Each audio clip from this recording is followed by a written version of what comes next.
important of the role you all play. As President Biden has said, a free press is a pillar of our democracy. And so really happy to do this exercise with you almost every day from here, from this podium behind this lectern. And really, the freedom of the press is so incredibly important. And I think what we do almost every day shines a light to the world of how democracy works. And so thank you all for participating in that. And we appreciate the journalistic work that you all do. Today, the Senate took a major bipartisan step forward in making our kids safer online as our nation grapples with an unprecedented youth mental health crisis. There is undeniable evidence that social media and other online platforms have contributed to it. As the president said today in his statement, our children are subjected to a wild west online with virtually no limits of regulation, and it's past time to address that. It's exactly why he has made tackling the mental health crisis a key priority of this unity agenda for the nation. It's an issue that cuts across politics and affects red states and blue states. And it's why the administration has invested historic resources, launched new tools to ensure people can get the help they need, and has consistently called on Congress to work together in a bipartisan way on solutions. This bill does what the president called for in his first State of the Union address. It strengthens privacy protections, bans targeted advertising to children, and demands tech companies stop collecting personal data on our children. As the president said, our kids have been waiting too long for the safety and privacy protections they deserve, and which this bill provides. And he is pleased with the overwhelming bipartisan vote in the Senate and encourages the House to send this bill to his desk for his signature without delay. We continue to pray for the thousands of Americans under mandatory evacuations orders as wildfires continues to devastate communities across the western United States.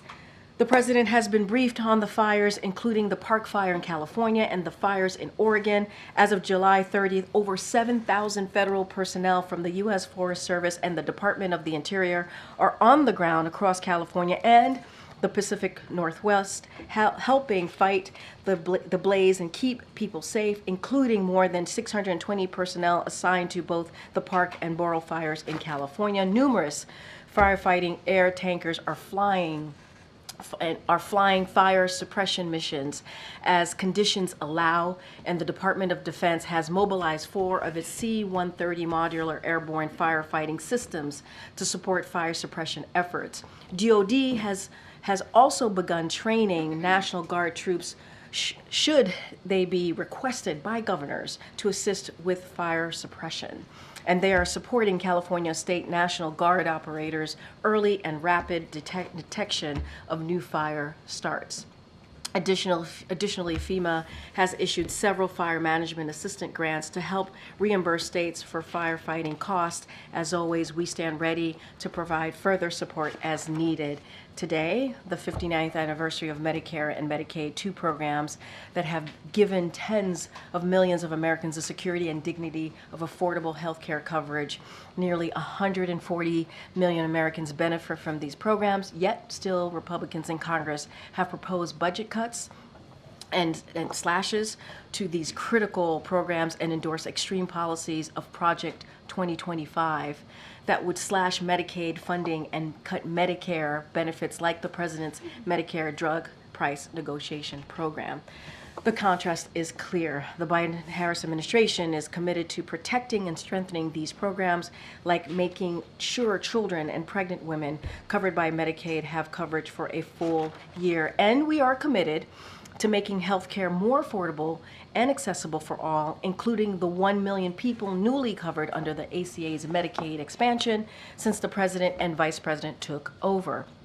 Now think about the Inflation Reduction Act and what that does. It allows Medicare to negotiate lower prices on prescription drugs, caps out-of-pocket drug costs at $2,000 per year, saving Medicare beneficiaries thousands of dollars annually, and provides Medicaid and Medicare beneficiaries with free vaccines. And under President Biden and Vice President Harris, more people have health insurance than ever before. So today, we recognize the anniversary of Medicare and Medicaid.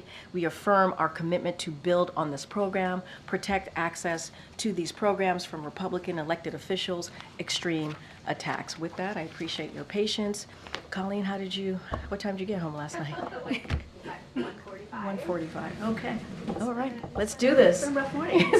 And Matt, too? I see Matt back there. Can too. So can you give us an update on where the U.S. stands on the Venezuela elections? In particular, I know the president is speaking with President Lula of Brazil later, but just wondering if there's any progress on how the U.S. is trying to decide, what to do. So a couple of things. I believed right before I walked out, a statement from the National Security Council folks went out, so certainly refer you to that. But just to give you a little bit of what was in that statement, obviously the U.S. has been closely monitoring Venezuela's presidential election that took place on Sunday and the subsequent announcements by Venezuela's National Electoral Council. First, let me say that the U.S. applauds the Venezuelan people for their courage and commitment to democracy by participating in this election in the face of repression and adversity. So we continue to call on Venezuela's electoral authorities to release full, transparent, and detailed voting results, including by polling stations as well. This is especially critical given that there are clear signs that the election results announced by the Venezuela's National Electoral Council do not reflect the will of the Venezuelan people as it was expressed at the ballot box on July 28th. We are also reviewing other electoral data shared by civil society organizations and the reports of international election monitors. The United States stands on the side of the democratic aspirations of the Venezuelan people, including supporting their right to express their views freely and without reprisal. So that is where we stand. And again, we're just going to not get ahead of that, but we've been very clear about the election results. Can you help us understand a little bit about what the president was talking about last night? He was asked when he'd go campaign for Vice President Harris, and he said, well, I did today. I was wondering if there was yesterday, was there a campaign element to yesterday? Was he sort of talking broadly? I just wondered if you could help us. So, as you know, the president gave a little. Is this when we came back at 1:15 a.m. and 1:15 a.m. on the South Lawn? The president took a couple of your colleagues' questions. I think I did not ask him about that particular answer. My guess is he was speaking more broadly. Look, at the end of the day, I'm not going to speak for the campaign, not going to speak to the president's campaigning schedule. That is something for the campaign to speak to. But they are partners in this administration, the president and the vice president. As you know, we announced SCOTUS reform at LBJ Library just yesterday in Austin, and that was an important moment.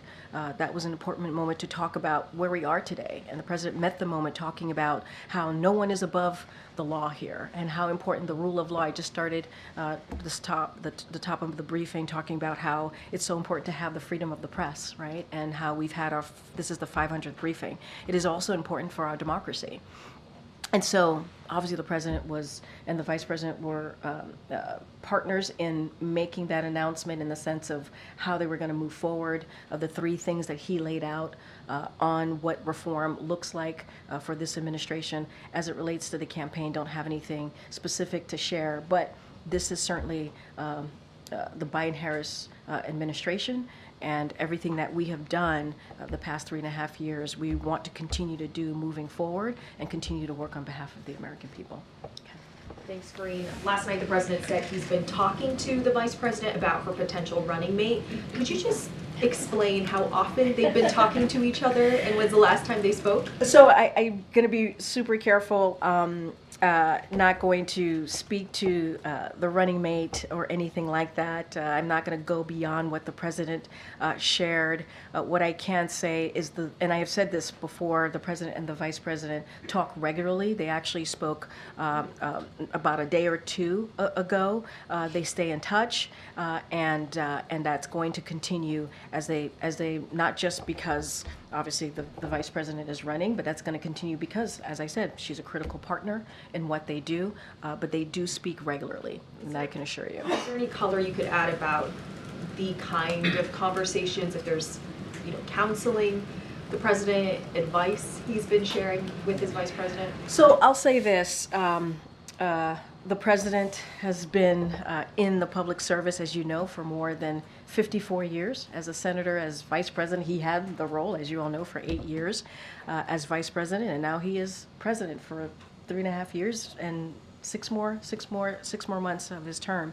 And I think as as a leader of the Democratic Party as well, I think he always offers up advice, any type of little bit of wisdom that he has with experience on these multiple fronts that he's been able to lead this country.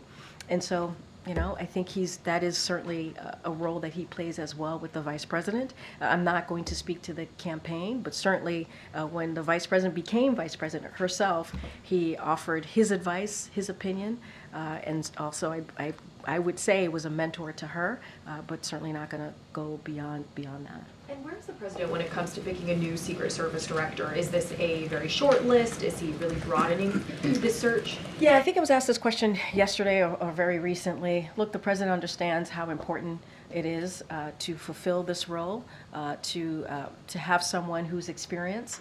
And so he's taking this very seriously, like he does any other appointment that he makes within the administration. Don't have anything for you on timing, on timeline. We don't have a personal announcement for you today, but certainly the president's taking this very seriously. And when we have locked in someone ready to make that announcement, certainly you all will know about it.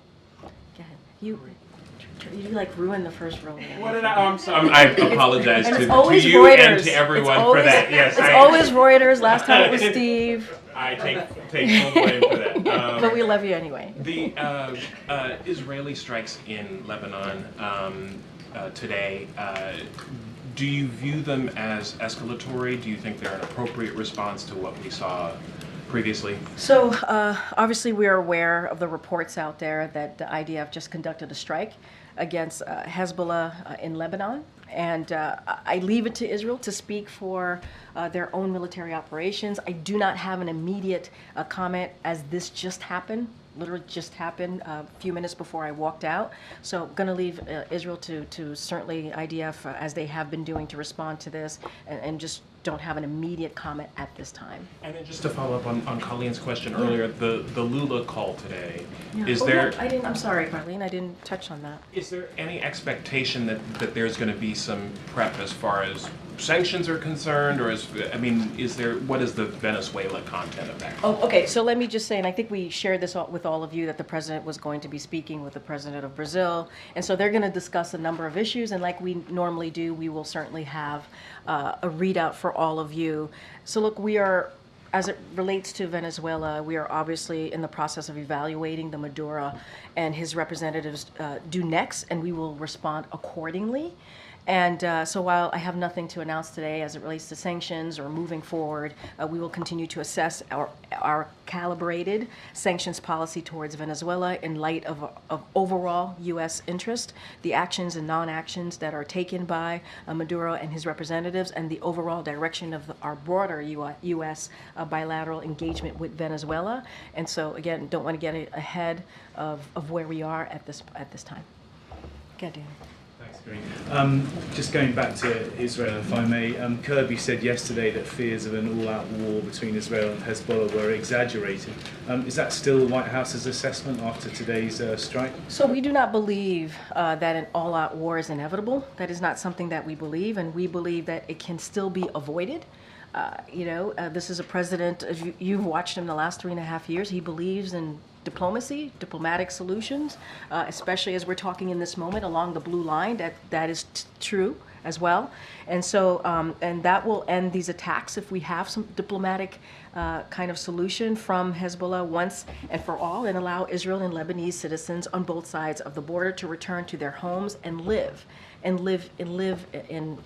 safety. And that's what we want to see. So that's what we believe. There's a diplomatic solution here, and that's what we're trying to get to. And will the White House be reaching out again to Israel in the wake of this strike to... So look, I don't have any, again, immediate reactions to this or immediate comments from us on this. We regularly talk to our counterparts here, regularly talk to our Israeli counterparts, our government, our counterparts there, and so that will continue. That is a regular daily conversation. I just want to be really mindful. I just don't have an immediate comment to today. Karine. Thanks, Karine. So what reason do you and the president have to believe that there is a diplomatic solution here? Because we have to, continue to be optimistic here. I think it's important to have a diplomatic solution. We do not want to see an escalation. We do not want to see an all-out war.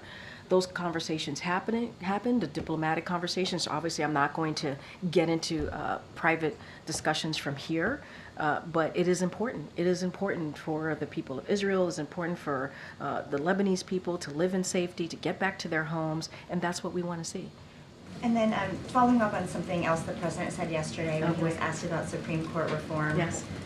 What did he mean when he said that Speaker Johnson is dead on arrival? So look, he actually addressed this right in his speech, in his remarks. Yesterday he went right to it and talked about how his idea basically was dead on arrival, the speaker's idea. He actually talked about it, and he said he reiterated what the speaker said about the SCOTUS reforms announcement, and then he said that his idea was dead on arrival. So I would just refer you to the president himself and how he addressed this directly during his remarks when he was at LBJ Library. So he misspoke. I don't think he misspoke. I think he cleared what he meant specifically so people understood. I would not say he misspoke. I think he Initially when he said, I think Well, that's what he is. I look, let's be very clear. He spoke while he landed, after we landed, getting off the Air Force One, and he gets shouted questions, and he responded. He just wanted to be really clear what he meant by dead on arrival. You've been there. You know how it happens. He goes back and forth. People can't really hear him sometimes. He can't hear you all, and that is something he wanted to make sure he was clear on his statement. But that was always his intent when he answered that question. Thank you. Yeah. Gotcha. Thank you, Karine. Is this Supreme Court proposal just an election year gambit? I will say this. I think if you read the Washington Post op-ed that the president put out yesterday, if you listen to his speech, he was reacting to what SCOTUS has been doing over the past, not just past couple of weeks, but certainly the last 2 years, starting from Dobbs and so many other important decisions that have come out of the Supreme Court. The Dobbs decision certainly was something that we talked about just 2 years ago, and he had a commission to take a look at the Supreme Court. He certainly appreciated the commission and what they did and the work that they've done. But when you have, a Supreme Court, and the president actually gave examples, right, of what the decision of immunity that they made recently, what that means for the president of the United States, and what we're seeing right now is not normal. And majority of Americans agree with us, right? What we're seeing that the Supreme Court is not normal. And the president spoke to that at length. He went to the LBJ Library because of the historic nature of that library, the 60th anniversary of the Civil Rights Act, and there's so much here that's at stake, and so that's why he wanted to do this. This is about the right thing to do. This is about meeting the moment that we're in. This is about reacting to what the SCOTUS did. He said in his op-ed, American democracy is founded on the rule of law. No one, not the president, not the Supreme Court, are above the law. And in the wake of the Supreme Court ruling, for example, it grants presidents immunity for crimes committed in office and gut fundamental freedoms recognized for more than 50 years. And so he wanted to take action on that. And, But why would he not then read in top Democrats, including the Senate Judiciary Chair, about this effort? Here's the thing. Majority of Americans want to see this. They want to see some form of reform. And the president is certainly want to make sure that he is aware we're majority of Americans. I will say, and I talked about this a little bit yesterday when we were in a gaggle, a range of conservative legal experts and Republican elected officials have voiced support, for example, term limits, which was part of what the president laid out yesterday. For example, last year, a bipartisan group of legal experts, including retired judges and Charles Fried, Ronald Reagan's Solicitor General, endorsed term limits for the Supreme Court. Stephen Calabrese, the chairman of the Federalist Society, who served in the administrations of Presidents Reagan and George H.W. Bush, he also endorsed term limits. You had Marco Rubio, a senator right now, right, a current senator, endorse this as well, along with other congressional Republicans. So there is bipartisan support for this. I'm trying to understand how we got to this in the last week, because you brought up the president's commission.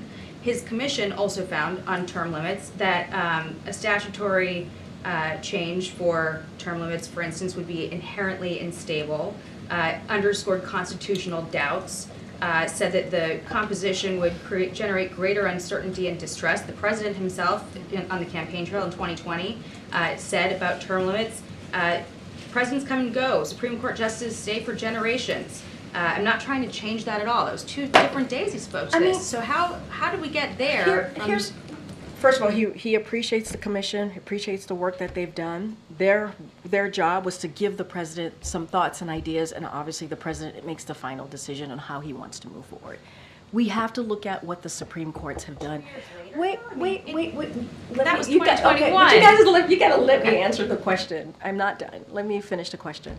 In the past several weeks, the actions that the Supreme Court has taken in undermining democracy and the rule of law, that's important. The president felt he needed to address this. Remember, we were supposed to go to LBJ Library 2 weeks ago. And we went 2 weeks ago this past Monday, yesterday. And so the president still wanted to move forward, still wanted to make sure he addressed this important issue.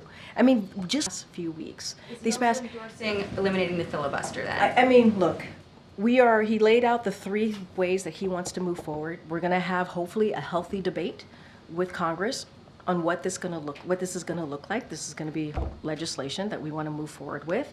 And look, and I will say this, one of the reasons the president ran in 2020 was because of what he saw in Charlottesville, was because of the fear of, wanting to make sure that we protect the soul of our nation. That was part of it. And just look at what's happened, the last several years and the actions that the Supreme Court has taken. I mean, this is a president that was on the Judiciary Committee for almost the 36 years that he was president, right? If you think... Yes, on the filibuster? No, I actually answered this. I said, we're going to have a healthy debate with Congress on what this is going to look like. The president laid out the 3 ways that he sees moving forward. There's not going to go beyond those 3 measures that he's laid out, but we're going to have a healthy debate, and that's what's important here. Filibuster's no question. I just said, we are going to... filibuster. We welcome a healthy debate on how to move forward. He put forth three ways to move forward on this, on really dealing with SCOTUS reform. And I just laid out some conservative legal experts who agree with us, at least on the term limits. They've been very clear as well. Okay. Former President Trump did an interview where he said that maybe being called a threat to democracy was a cause of his being shot. How would the president respond to that? What I will say is the president has always been very clear when it comes to violent political rhetoric. There is no place here in this country, in our nation for it. He's always spoken about that. He's spoken about that for the past, the past several years throughout his career. And, right after the assassination attempt, the president said, he even made an address in the Oval Office and talked about lowering the temperature. He talked about getting to the bottom of this, having an independent investigation, and how important it was to do just that. And I talked about Charlottesville. We saw how the president spoke against January 6th. The day that and I remember this, the day that January 6th happened in 2021, the president was then president-elect. He was supposed to talk about the economy. He took that opportunity to denounce what happened. 2,000 people went to the Capitol. A mob went to the Capitol. Law enforcement officers were harmed. Some of them lost their lives afterwards. and he condemned that. He condemned the political violence. And they were doing that because they were trying to overturn free and fair elections. When Paul Pelosi was attacked by a hammer, the president also spoke out about violent political rhetoric and where we will, what happened, how horrific that was. And violence has no place in this country. So if anything, this is a president has been constantly and proactively called out on all Americans to come together and oppose political violence, regardless of our views. He's had a little more than a week now to contemplate his change in status, not being a candidate, but being the sitting president. Has he described to you ways he wants to use the time perhaps differently since he doesn't have the campaign obligation? Yeah, I think, look, we have six more months left, and the president is certainly very much thinking through what that's going to look like as far as delivering for the American people. His job doesn't stop, it continues.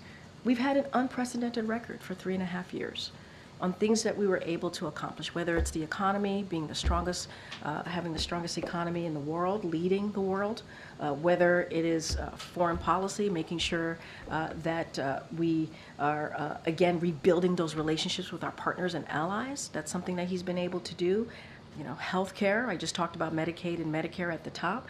There are many ways that the president wants to continue. The Supreme Court reform announcement that he made was also a really important. Majority of the Americans care about that. You will hear more from this president. He will articulate what the next 180 days or so or less looks like. He is going to take this very seriously.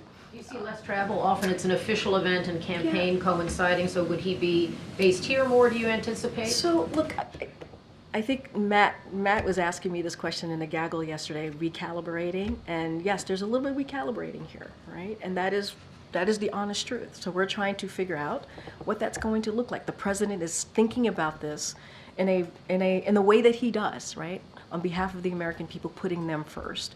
And so we'll have certainly more to share.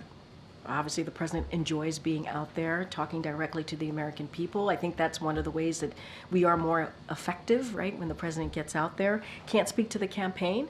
That's something that the campaign can speak to. But the president wants to get out there. He wants to speak directly to the American people. He wants to continue to deliver, and you will hear him articulate that more. I will predict in the short order.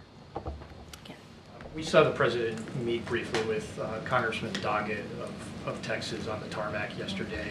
I wondered if he just had a readout of that conversation, given Doggett's status as the first Democrat to call for him to withdraw. And just broadly speaking, just is the president's relationships with some of these members affected by them if they were among the 30 or so to call for the president to withdraw before his I mean, you kind of answered that question yourself. President Doggett was there on the tarmac reading the president. I'm not going to go into private conversations. Not something that I do and will do from here. We've done for the past 3.5 years, so I'm going to continue with that. But I mean, and he appreciated we were able to have an unprecedented historic record because of the relationships that he's had with these Democratic members. I don't think that will change. Going back to the Are Venezuela. you new to the? Yes. Oh. Stephanie. Hi, Bloomberg. Stephanie. Hi, Stephanie from Bloomberg. Nice to Yes. see you. Thanks for This is your first time in the briefing room? Not my first time, but Okay. I'm asking a question. Oh, so okay. Thank you for that. All right, here we go.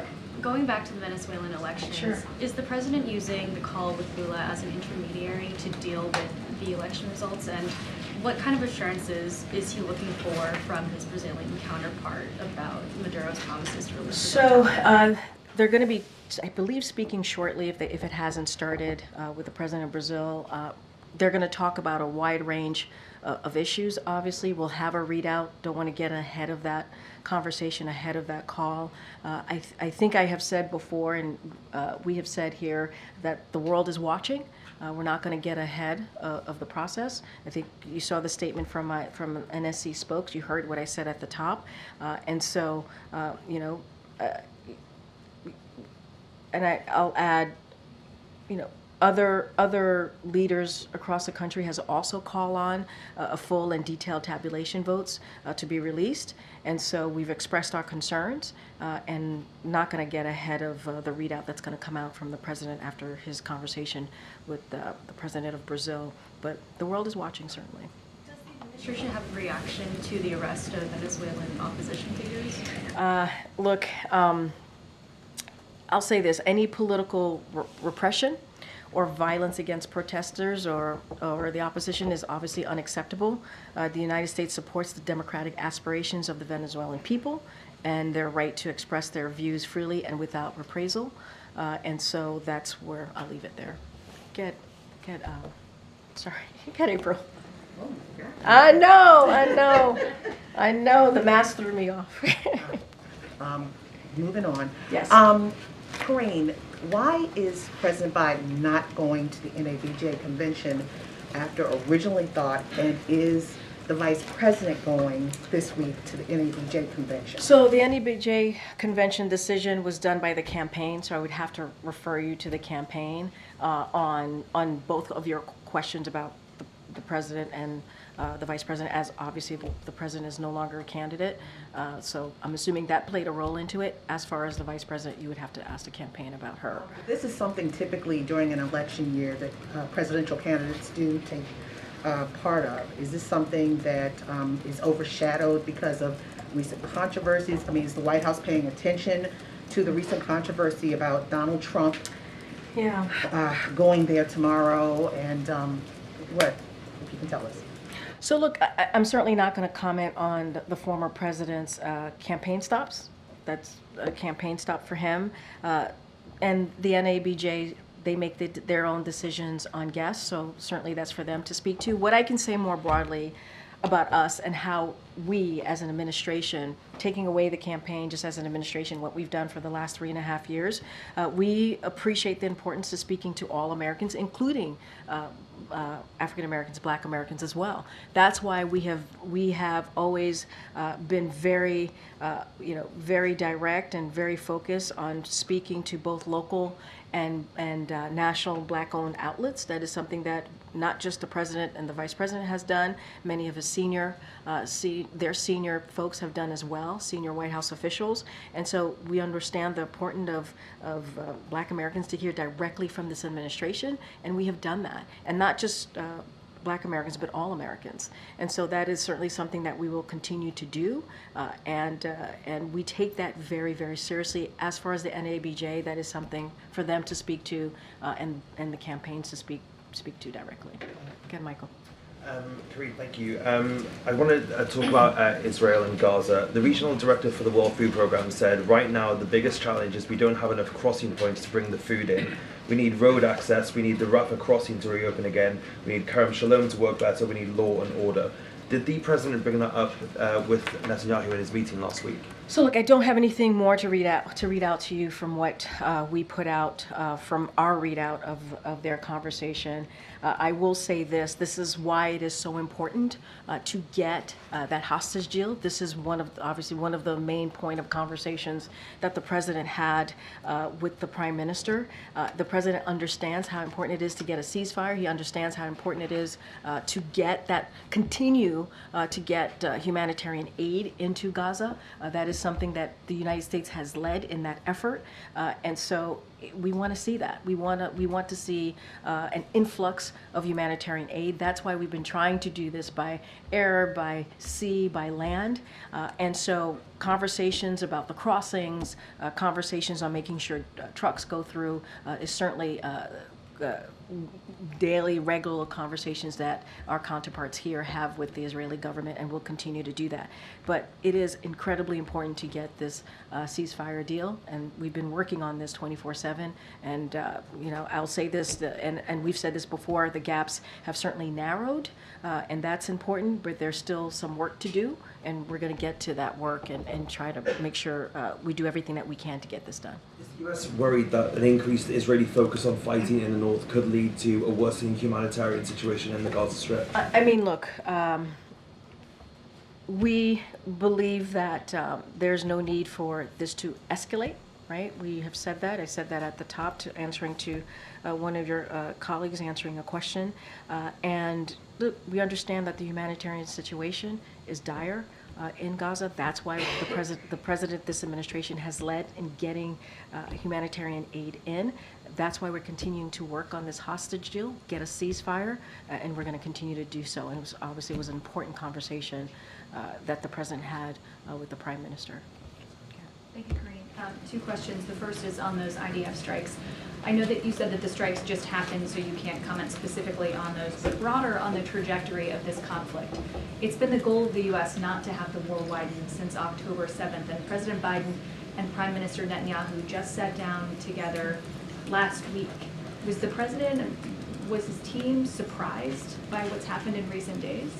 So again, I'm not going to get into immediate comment on the IDF strike.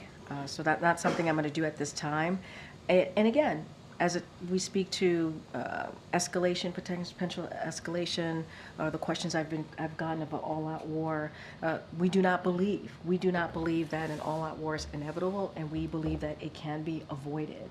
And that's why it's important to get to a diplomatic solution here.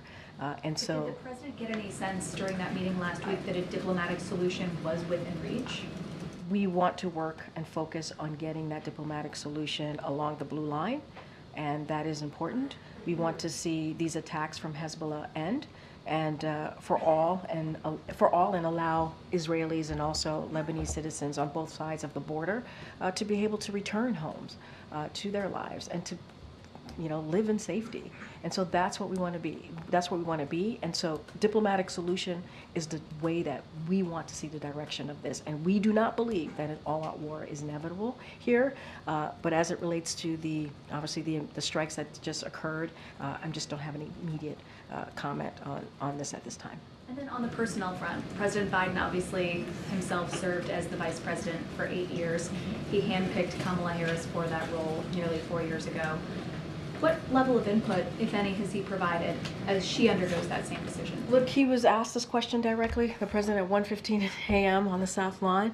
He responded to it, so I'm going to let the president's word speak for itself. I don't have anything beyond that. Go ahead, Karen. I'm going to try this, and knowing that you can't answer, but I'm going to ask you if you can answer it from the president's perspective, how he feels about the vice president's first week plus out on the campaign trail.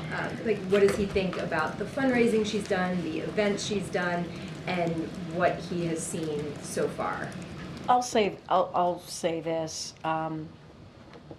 Obviously, the president, and also being mindful about talking about an election, obviously the president endorsed Kamala Harris, the vice president, for a reason. He thought she would be ready on day one. This is someone who was a senator, who was an attorney general for the largest state in the country. She has been obviously a vice president for almost 4 years. She is immensely qualified, and you know, the president, having been a senator and a vice president himself, understands what it takes, and he sees that in her. So I would say he's not surprised. He's not surprised. And I'm going to leave it at that to not get myself in too much trouble. Is he watching any of the Olympics? Like, has he taken in anything? Is he like my phone is blowing up? So, like, what is It's his been great so far. consumption The of Olympics has been so sport? great. Look, the president and the first lady are certainly proudly cheering on Team USA. As you saw, the first lady traveled to, traveled to Paris to lead the delegation, the U.S. delegation, for the opening ceremonies, and cheered on Team USA. And you saw her out there being very supportive. And so the president certainly is proud of all the athletes competing on behalf of the U.S., on behalf of our nation, and he's going to continue to cheer them on. Karine, following up on that, did the president see the Last Supper controversy at the Olympics? Did you know? Did he see I don't have anything. The Last I Supper appreciate the controversy? question. I just don't have anything to Millions share. of Christians across the globe were offended by it. The president's Christian. Was I he just answered offended your by question. it? But was the president offended by it? I just answered your question. Can I just ask him? Did he see it? I don't have anything else to add. Did he see it? Thank you so much. I have a couple of foreign policy questions, but just to follow up Yeah, on sure. Jackie's question. If Supreme Court reform does not pass, and it seems unlikely under this Congress that it will. What does the president hope his effort will accomplish? Is it to get the American people used to the idea of the need of reform? Is it a message to Justice Roberts? What does he think this would lead to? I will say majority of the American people support and want to see reform, right? They want to see this. This is where majority of Americans are. And I will say this, the president and the vice president believe that the rule of law is the foundation of our democracy. It is the foundation of our democracy, which is why the president took action yesterday, and he's calling on Congress to do the same. Now, what we welcome is a debate. As we've seen as many times as the president introduced legislation or some ideas on how the direction of a legislation that's important to the American people. We see a healthy debate. I listed out moments ago when I was having a back and forth with Jackie here, conservative legal experts who support, for example, term limits. And so I think that was important to note. Senator Marco Rubio, who I also mentioned, who's obviously a current senator in the US Senate, supports term limits. So there are ways that we can work together. I'm not going to get into what that legislation is going to look like. We're going to have a healthy debate. We think that's important. But we're talking about the rule of law here. We're talking about the rule of law, which is the foundation of our democracy. The president is going to say something. The president is going to make sure that is protected, as he has done. That is one of the reasons he decided to run. That is one of the reasons of the work that we were able to do. 2022, the rule of law, democracy, was one of the top issues that Americans cared about. Would it also be a message to Justice Roberts? I'm not going to get into messages to the Chief Justice. That's not what we're talking about here. We're talking about the right thing to do. We're talking about the right thing to do here. And on the foreign policy side, there's reporting that North Korea could conduct another nuclear test to coincide with the U.S. election, the presidential election. How concerned is the administration about this? Is this a real threat? Do you have a message to Pyongyang? I'm just not going to get into hypotheticals from here. What's your next question? On today's sanctions on Iran that Treasury announced, individuals and entities related to its ballistic missiles and drones program. Can you speak about the timing? Today, the Iranian new president is being sworn in by the parliament. So look, what I can say, this is something that the Department of Treasury did. They announced new sanctions, as you just said, targeting 5 individuals and 7 entities based in Iran, the PRC, Hong Kong, that have facilitated procurements behalf of Iran's military forces. The designated entities have been involved in procuring key components of Iran's ballistic missiles and UAV program. These sanctions are part of, you've heard us talk about sanctions before, especially in the last 3.5 years. They're part of our ongoing efforts to counter Iran's destabilizing activities, including its arming of proxies in Middle East and its enabling of Russia's war in Ukraine. You've heard talk about this. Again, this is part of announcements that ongoing efforts that we've had here in this administration, and that's how I would view it. Nothing specific on the timing. It's ongoing. This has been ongoing sanctions that we've had throughout this administration. Yeah. Okay. Oh, go ahead. Has the president met with leaders Schumer and Jeffries about legislative priorities for the remainder of this 6 months, as you discussed? Yeah, don't have any meetings or conversation at this time to read out or lay out on conversations specifically on the next 6 months. But again, this is something that the president's taken very seriously. He wants to continue to deliver on behalf of the American people. That's what you're going to see him do in the next 6 months. He will articulate this on what this is going to look like specifically, what he's going to focus on. And I think what you saw yesterday was a clear indicator of that. He'll be giving remarks at some point, sort of articulating the vision for the next 6 months. Any timeline on when that might I don't have any timeline. I said he will articulate that. We'll see what that looks like. But look, he wants to certainly, and I think this is a little bit of Kelly O's question to me, he certainly wants to get out there. He wants to continue to talk directly to the American people. And again, just bringing in my friend Matt Visor here, there is a recalibration here. We're trying to see what that looks like, what that's going to look like, what he wants to focus on. And so just, give us a second. We have a lot to focus on. But I would also say, there's these historic pieces of legislation, whether it is whether it's the bipartisan infrastructure legislation, as we know, there are thousands of projects out there that we want to make sure that gets implemented. There's the Inflation Reduction Act. There's Medicare, who continues to negotiate with Big Pharma. We want to make sure that on medication, on drugs that are important, making sure that the prices go down. We're going to continue to do that. There's the Chips and Science Act, where that's going to bring investments into this country. We want to see those big pieces of legislation that obviously are now laws, acts, that we want to see implemented. And so that's always been a priority of this president, and so that's certainly going to be continue to be so.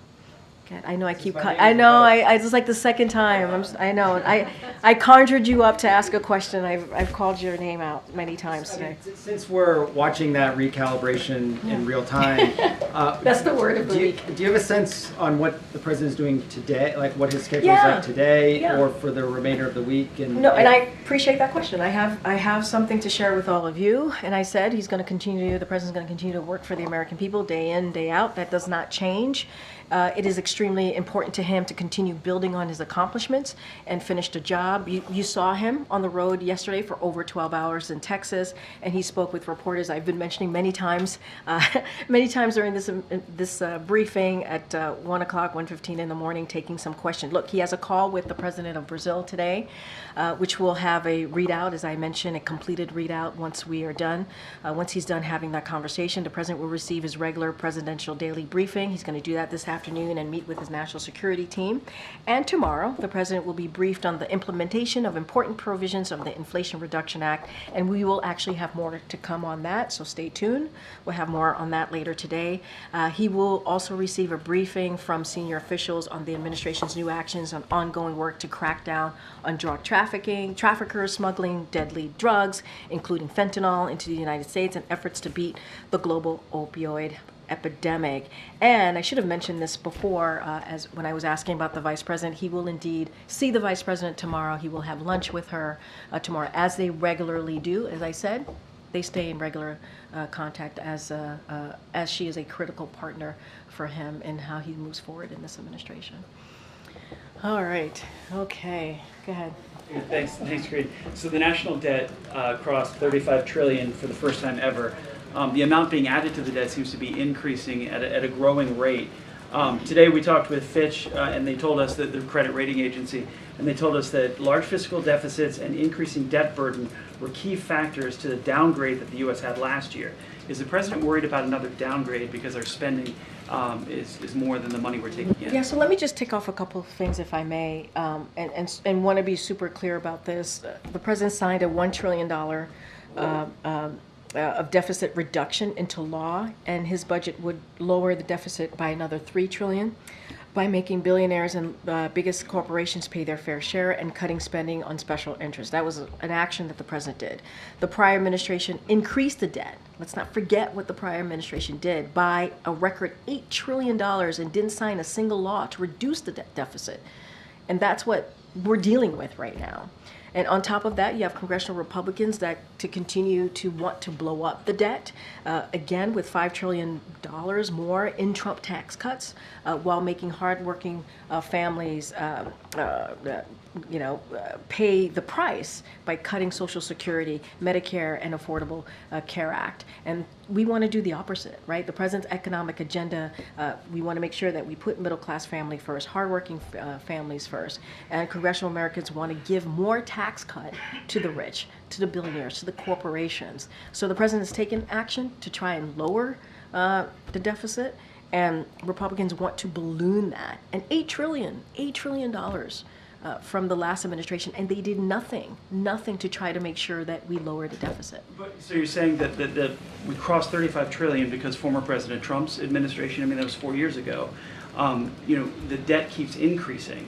Yeah. At what point? The fact is, $8 trillion was what the increase in debt was, what the last administration did, the Trump administration. They didn't put forth any type of legislation to counter that. They didn't. They just let the debt balloon by $8 trillion. That's what they. But that's what they did. The president. But what I. For the last 3 years. And what I'm saying to you is, like, we can't discount what happened in the last administration, and we can't discount what this president is trying to do to make sure that we address this. $1 trillion in deficit reduction into law. That's what the president signed. And that would lower the deficit by another $3 trillion by making billionaires and the biggest corporations pay their fair share. Republicans are offering the opposite of that. So I think policy matters. What we've been able to get done matters. I'm not discounting what you're saying. I'm just saying the president is actually working to lower the deficit, and Republicans want to do the opposite. That is where we are when we think about the policy. That is where we are. And I think that matters as well. I know I have to get going. Go ahead, sir. Thanks, Karine. In the beginning, you mentioned the importance of press freedom, like the case of Evan Gershkowitz, Austin Tice, Yu Yudong. We see that the press freedom itself is extremely important issue worldwide. In the case of Mongolia, considering the fact that the foreign minister of Mongolia visited just 7 days ago, it seems like there's an increased fear of the degradation of press freedom within the country. In the case of Unertsetsek Naran, Mungbar Cholendorj, it is a big concern. With the increase of U.S.-Mongolia relations in the upcoming future, is the issue of press freedom going to be mentioned a lot more into the conversation? And then also at the same time, given the fact that it seems the Kremlin or Beijing influence has reached into the country, would this be a point of concern for the Biden administration? I think the last point, we've spoken to that at length about certainly our concerns. Look, when it comes to the freedom of the press, this is something that the president is never afraid to talk about with any world leaders or leaders more broadly. And that is something that he has done. He's had those conversations. He certainly has said it publicly, and what he says publicly, he certainly says privately. Not going to get into specifics of conversations of that particular relationship, but he understands. He understands the importance of the freedom of the press. It is important to have that. It is part of our democracy. We've been talking, kind of the theme of this briefing has been democracy, right? And being able to lead on that as a country, and that's what we've been doing here, and we're going to continue to do that. And again, he's going to have those conversations. He's going to say what we're saying publicly, certainly privately as well. All right, guys, I'll see you tomorrow. Thank you, everyone. Thank you.